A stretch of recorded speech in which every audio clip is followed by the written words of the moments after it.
Hello everyone, Cole Nelson here. I'm one of your admins here at the Manichaeism Religion of Light group.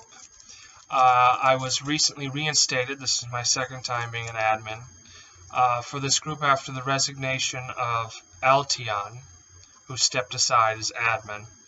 And since becoming admin, an administrator again, one thing I have increasingly gotten is questions concerning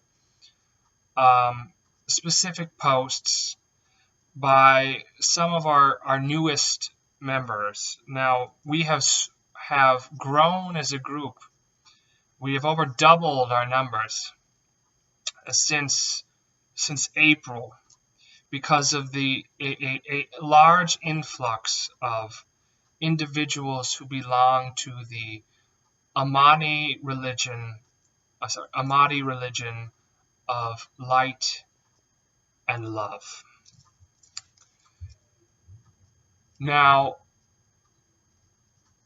as an admin here, I think it's important that I say we all have our reasons for being here, our reasons for being interested in the religion of light, that is Manichaeism. Most people before the influx of the Ahmadi, I would say, were more or less free-thinking individuals, scholarly individuals who had like a scholarly interest in Manichaeism, or who just had an interest in alternative religious traditions, or perhaps at most maybe considered themselves somewhat Gnostic, like a Christian Gnostic. Very few of our members actually identify as Manichaean. I'm somewhat of an exception. I consider myself to be a Manichaean. I recognize that Mani was an apostle of Jesus Christ. I believe that his syzygos, or his divine twin, together with that, he fulfills the promise of Jesus to send us the Spirit, the Holy Spirit, who will teach us all things. And I believe he left an authority, that is the Archegos, the first one being Mar Sisinos, or Sisine, the next one being Mar Inai. And that's kind of like the papacy. It was an institution, the Archegosate, that was designed to guide the Manichaean Church in the absence of Mani. The Archegos, in the absence of Mani, was imbued or invested with authority to settle doctrinal disputes, matters of discipline, that sort of thing. And we believe that this was essential to the nature of the Manichaean Church as Mani envisioned it. Now, of course, there is no Archegos today, as far as anyone I know is aware. And we don't know when the office of Archegos went vacant exactly.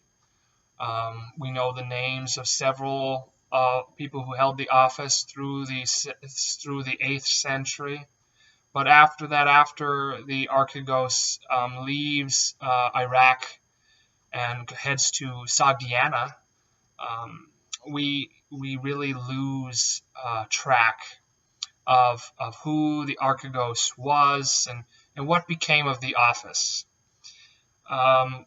The Ahmadis, who are with us, are a branch of follow a branch of Islam, a branch of Shia Islam,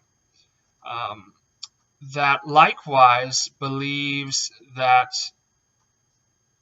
messengers of God leave their people after conveying their revelation with an authoritative leader or figure who has the authority to settle disputes, clarify doctrine, and etc. That figure is called the Imam. Shia Muslims believe that Ali, um, Muhammad's son-in-law by marriage to his daughter Fatima, was the first imam. That is, Muhammad, they believe, made him, in a specific event, his successor. When he said something to the effect of, who I am master of, Ali is master of. Okay? So they believe that Muhammad named his successor, much as Christ, they would say, named Simon Peter as more or less his representative on earth, and Mani made Marcinos his representative on earth. They would say that Muhammad, too, being in this line of prophets, which the Ahmadi religion will say includes Mani, they will say that as part of this, he also left an authoritative representative. Now, being part of the Twelver tradition of Islam, the Ahmadis, from what I understand now from the history of Islam that I've been studying and trying to understand the motives for the Ahmadis to be here and their belief system, there was a series of imams, and it was understood that the imam had to be a descendant of the previous imam, okay? With the exception that I think the third and fourth imams, Hassan and Hussein, were brothers, but this is explained because, happen this way, because they were both under Muhammad's cloak and directly part of the Ahlul Bayt, the family or house of Muhammad. So it was possible in that instance for it to travel from one brother to another, but normally it is a lineal descendant of the reigning imam. Now this worked through, I want to say, the latter part of the 9th century, when what you have is the reigning imam, the 11th imam, apparently dies, leaving a very young son who is hidden. It's called the occultation, okay? The hidden, like a hidden imam, like the hidden 12th imam. And during this period, of course, there is no real direct contact with the imam. There are people who claim to have contact with him in the beginning. But years and years and years pass, and ultimately there is no replacement imam. Okay, you have, and more power seems to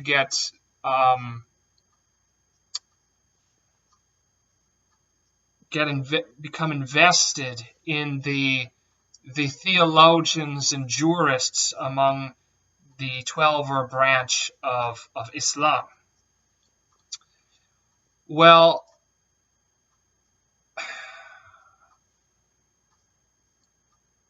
the Twelver branch of Islam always, of course, seems to believe that the Imam will return, be the promised Mahdi, or the Haim or Kaim, I think it would be pronounced, the riser, okay, an apocalyptic figure, who will sort of set the religion and the world right. Okay, now this isn't, I mean, in Manichaeism, obviously in Chinese, for instance, Manichaeism, which was involved in numerous revolts, there was certainly apocalyptic millenarian, end times beliefs involving things like the possible return of Mani, the Lord of Lights, that sort of thing that Monijao or the White Lotus sect, mixture kind of Manichaeism and Buddhism, taught. So that's not entirely dissimilar. But the Ahmadi believe that Ahmed al-Hassan, a figure by the name of Ahmed al-Hassan, is the promised Mahdi, the riser, the new Imam, okay? And that another figure named Al-Sadiq, Abu al-Sadiq, is like his successor, the second Imam. I think there's going to be 12 more Imams. I don't know for certain their understanding, but these are apocalyptic figures as we are in the end times and an important time in history. They believe that the reason that I believe they believe. Now, if I'm wrong on any of this, please, my friends in the Ahmadi religion, as I'm trying to explain to other members of this group who are perhaps confused by your presence, to the best of my limited ability as an alien from your tradition and backgrounds. My understanding is that part of how you believe that Ahmed al-Hassan can be the Mahdi, the new Imam, and the riser, is because of the soul family tree.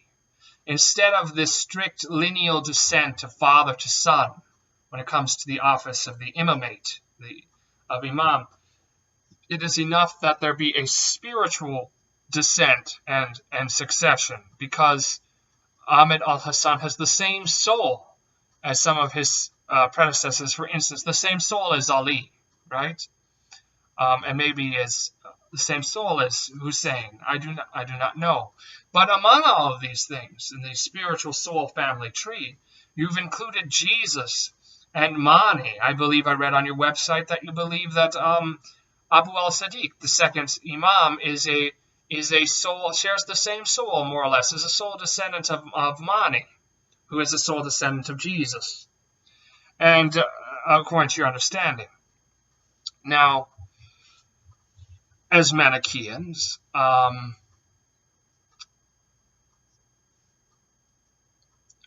the idea of a soul inheritance is not extremely far-fetched. Manichaeans were Traducian. They believed that souls were inherited. They did not believe that they were directly fashioned, as it were, by God, because God is not going to infuse a soul and entrap it in a physical body. The goal of the Manichaean religion is liberation.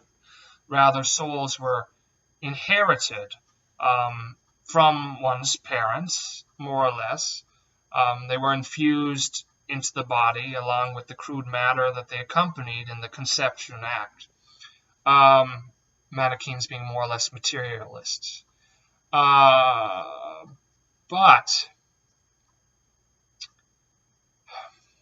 it's hard to, only the most spiritually advanced people are even thought to have their souls perfectly cohere at death. And that usually to ascend to the new aeon.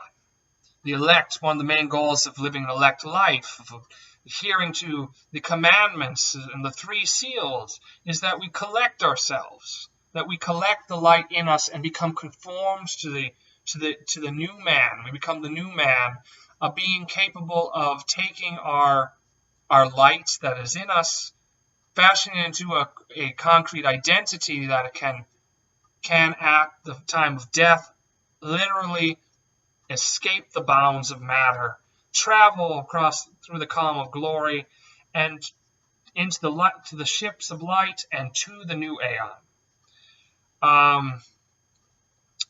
Could beings function like bodhisattva and become recycled into the cosmos? The idea of coming back into matter is one that is a little bizarre, certainly to a Manichaean ear with the Manichaean goals or mindset, since the goal is to escape matter. But I mean, the principle is not inconceivable of a soul family tree or a soul inheritance. There are things that concern me about the fact that, I mean, obviously they're claiming. I've enjoyed my conversation with them, and I'm still myself. I consider all claims on truth very seriously, and am researching and trying to understand them and evaluate their claims. Certainly, one of the great things that Manichaeism suffers from today is the absence of a figure like the Archegos. And it is something sorely needed, I think, for religious people, or for religion to survive and function, to have a divinely mandated authority that people can trust to guide them. So I'm evaluating these claims, and I'm enjoying my conversations with the Ahmadi.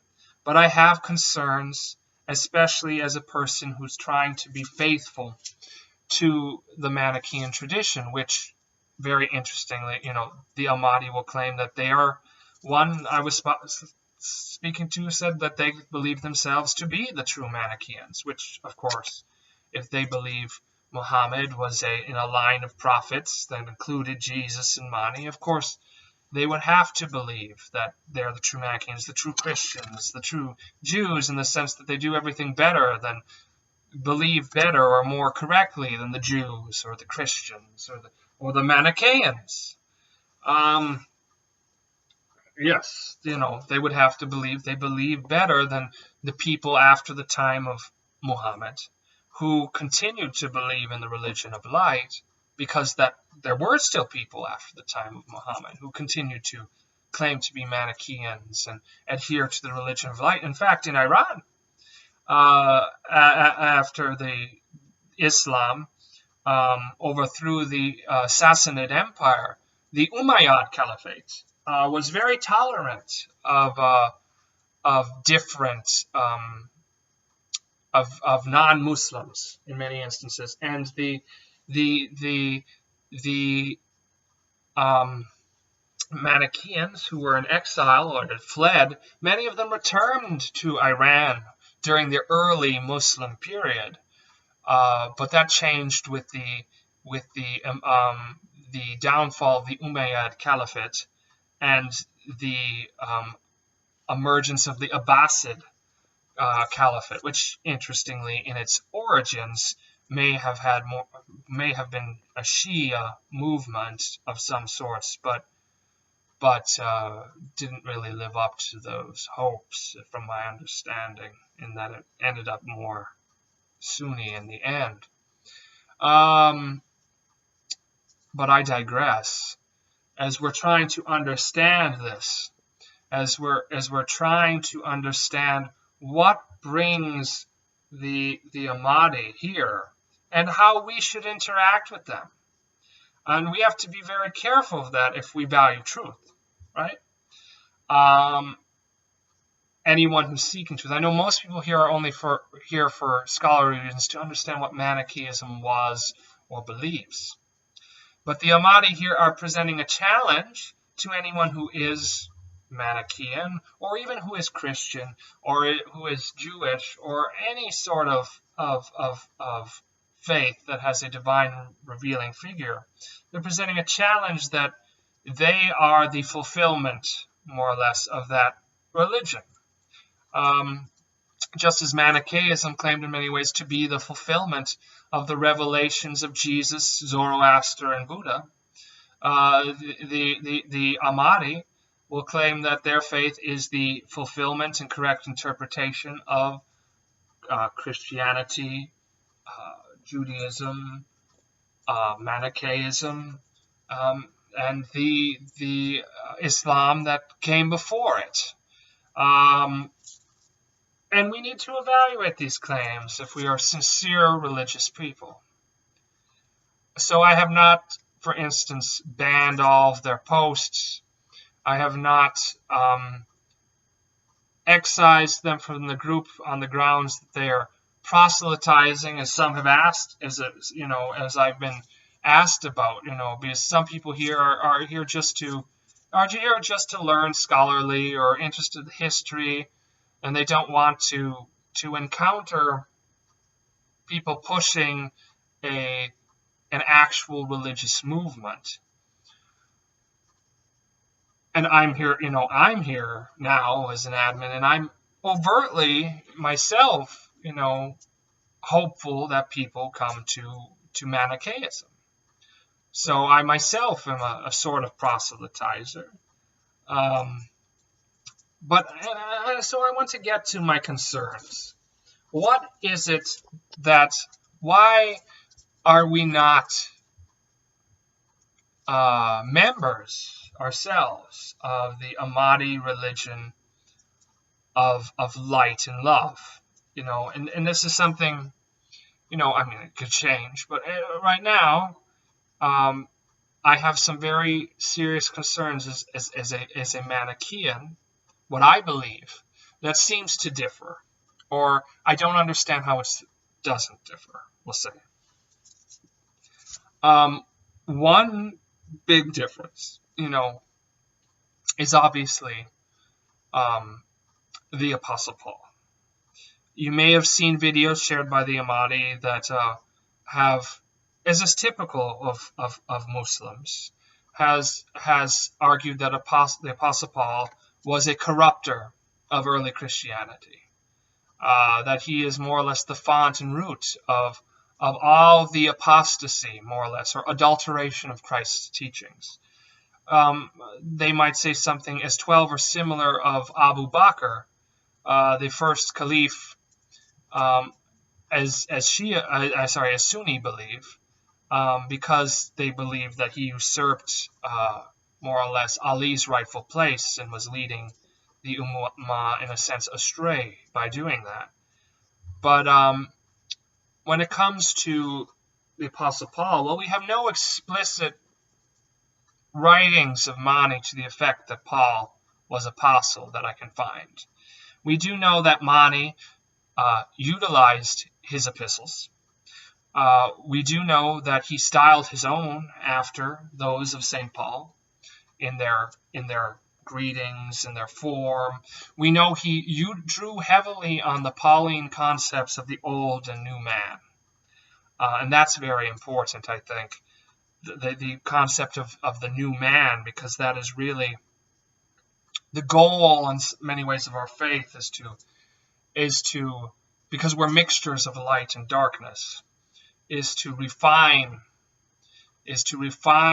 ourselves and to become our light selves, to collect ourselves, like I was referring to earlier, and to subdue more or less the darkness in us as the old man, and become fully who we are supposed to be, the new man in the image of Christ, or what have you, our light selves. And Mani will utilize this terminology. Now, it's possible. It's possible. It's possible, as one of them has told me, that there might be good and true things in Paul's writings mixed with a lot of error, and that Mani could have used these things, right? But it would seem that if that were the case, that Paul was a corrupter, that the Manichaeans would not have used his writings without caveats, warnings, or held him in such high esteem as seems to have been the case, for instance, in West Africa, where we see, for instance, in Augustine's debate with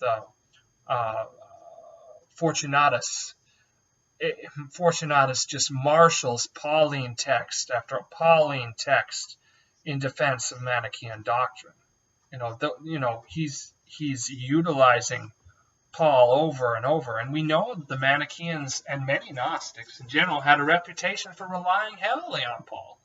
Valentinus, for instance, claimed to be a disciple of Theudas, who he claimed was a disciple of St. Paul.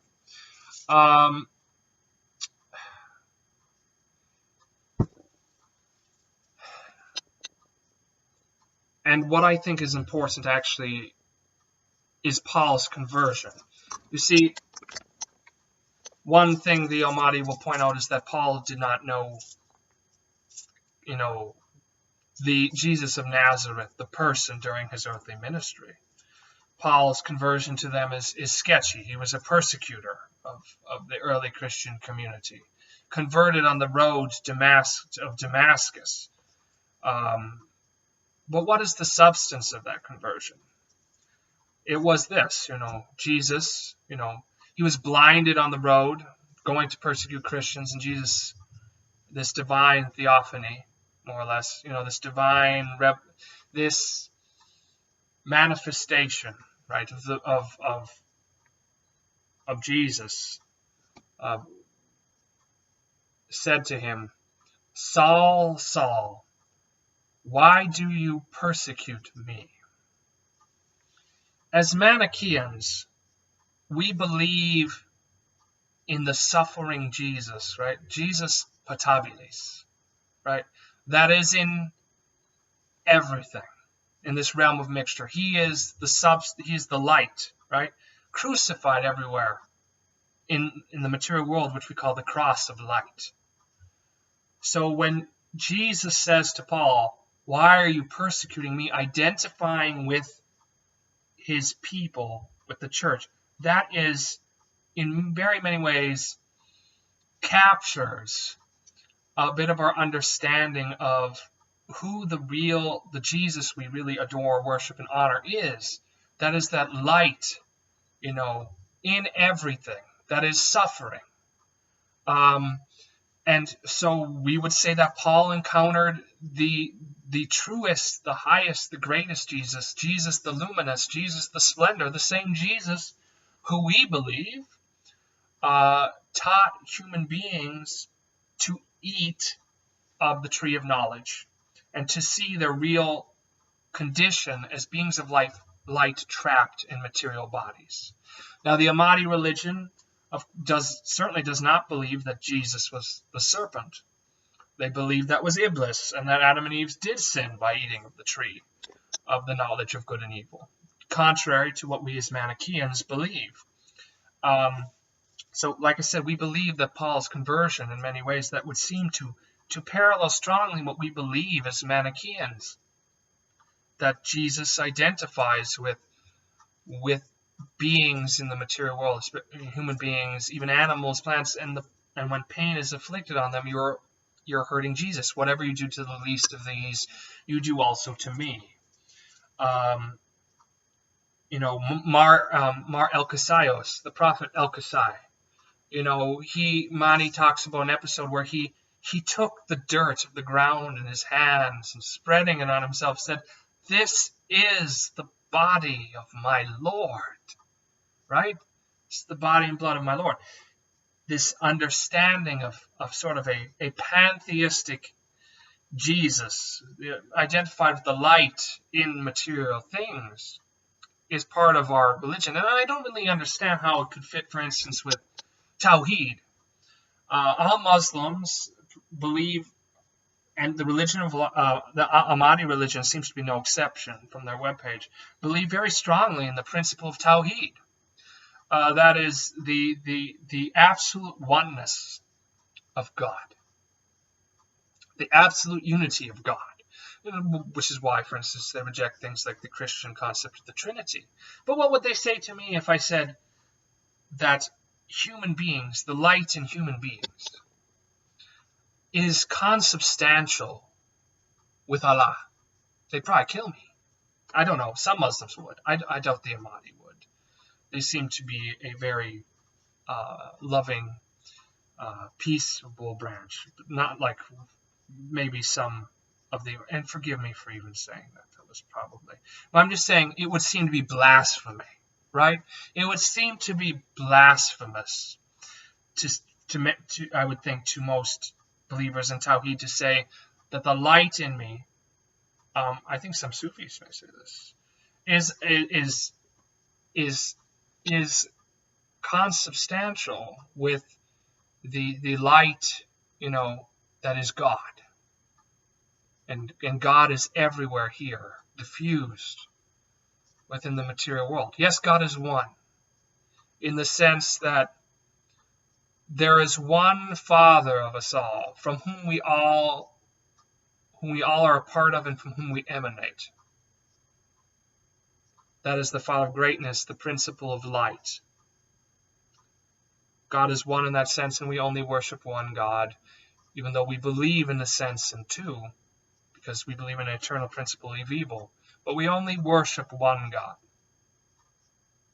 But we are consubstantial with him, according to our light selves, which I don't know how that can mesh with the doctrine of Tawhid. Now maybe they can tell me or explain to me if that's the case. But if it doesn't, and this is the doctrine of the two principles three times, and the reality of the divine light coming into mixture with evil, the realm of darkness attacked the realm of light, and the divine beings that were emanations, not creations, emanations from the Father of greatness, and brought them into mixture, is a core doctrine of Manichaeism. And if that doesn't jive with the Ahmadi religion of light, then it is hard to see how the Ahmadi religion can be a legitimate successor of the Prophet Mahdi. Although, I will say, I've had some surprises. They do believe some things certainly in common with us. For instance, I've learned that they believe in reincarnation, not only human to human, but even human to animal, like Pontius Pilate incarnated into a lion, to plant. These are things we believe in. They believe in, there are some, surface level similarities. For instance, they pray 5 times. In between Muslims in general, Manichaeans, they pray 5 times. Just today, praying towards Mecca, we pray 4 times to 7 times if we're elect, praying towards the sun or the moon. We, like them, have a holy month of fasting, which is the month of Bima. Theirs is the month of Ramadan. We both practice taqiyya, which is dissimulation, in fear for our lives, or to preserve our lives. We can deny our adherence to certain things.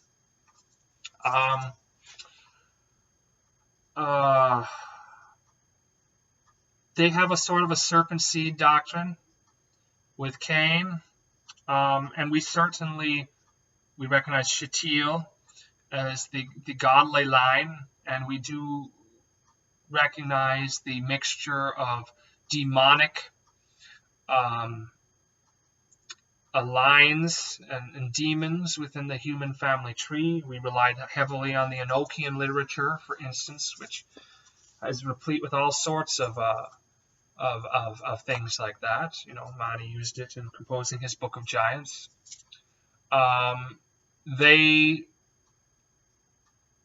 I was very surprised in reading a piece of literature that came into my hands from one of them about what they thought the scandalous teaching of Jesus was.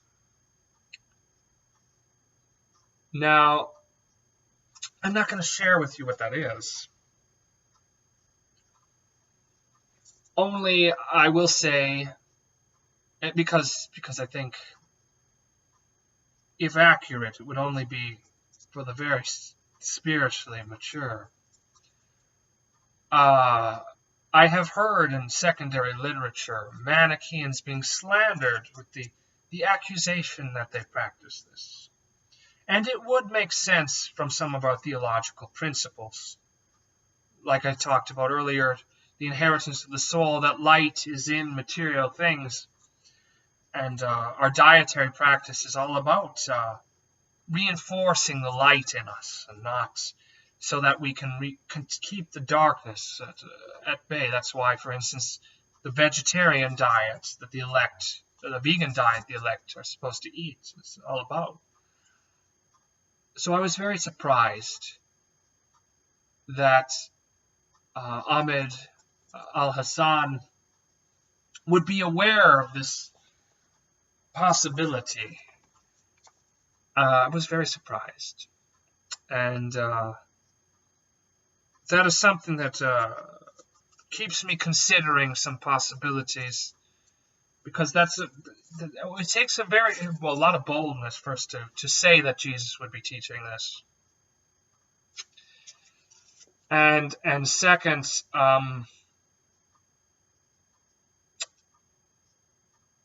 it's a very obscure accusation, I would say. So it either represents a high level of being informed on Ahmed Al-Hassan's part, or, I mean, one could argue, a certain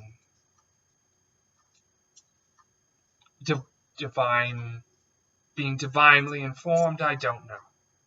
So I continue to study this issue.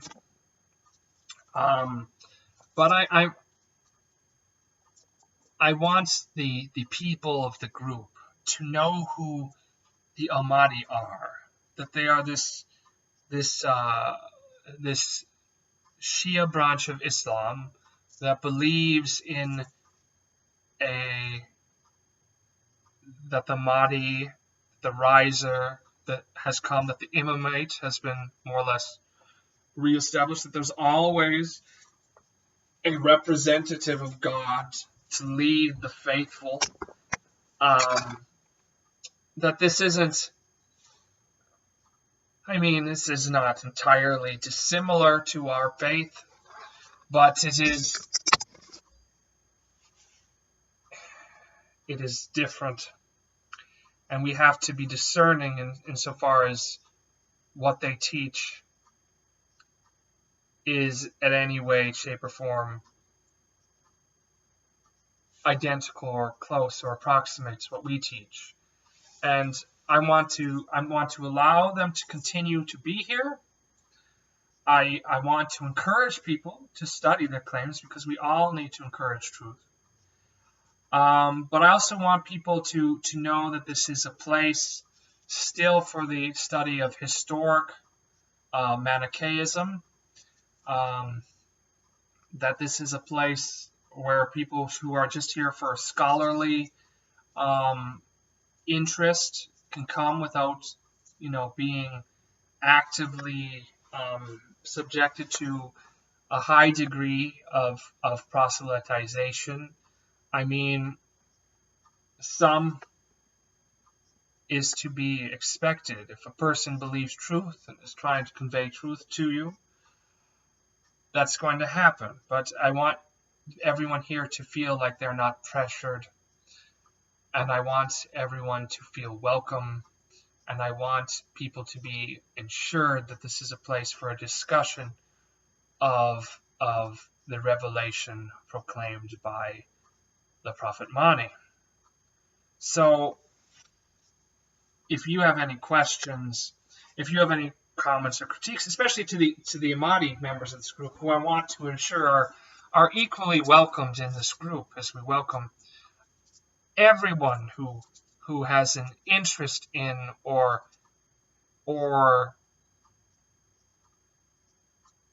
makes a claim on the Manichaean tradition, that they are welcome here, and we value the light that's in them, and their contributions to discussion.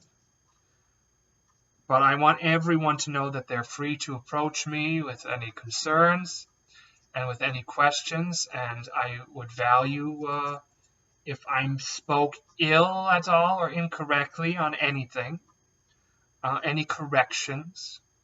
I do not claim infallibility or to be a representative of God in all humility. So I am more than happy to be informed. And the Father of Greatness bless you, and thank you for listening.